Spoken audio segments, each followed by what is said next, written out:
So I grew up both in Colorado and in Charleston, South Carolina, and my grandma was an avid Southern cook, and she passed away about 3 years ago.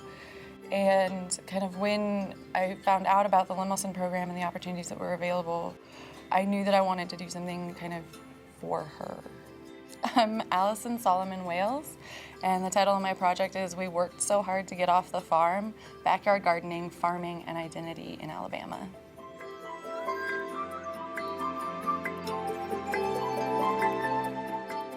So I was in Birmingham, Alabama, which is a huge city, and then I ended up going to like northern Alabama to a tiny little town called Geraldine, about 800 people.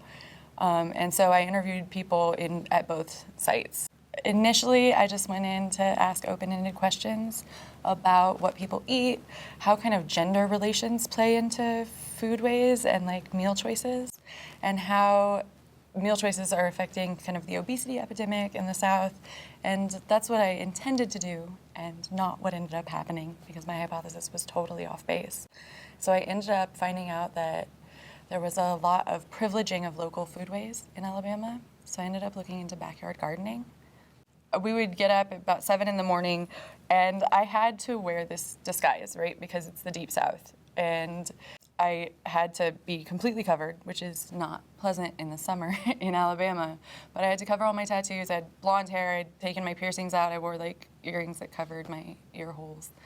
And then usually I had 1 or 2 like semi-formal coffee shop interviews in the morning. Then at most evenings, I would go to someone's house and watch them cook and take pictures and learn just how they prepare a meal for their family. And the awesome part was I would get to eat the food. I think the big thing that I learned with fieldwork is just to be adaptable, because everything that can go wrong will go wrong.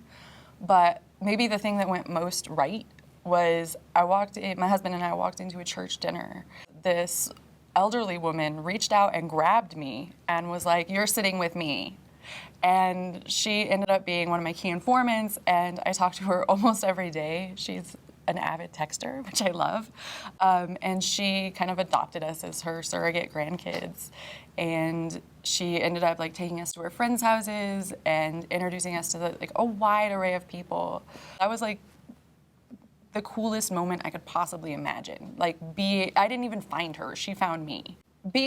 Having social anxiety and being kind of a nervous person and having to go talk to strangers every single day is really challenging. But I felt like I grew a lot as a human, as an academic, as a researcher from facing those challenges.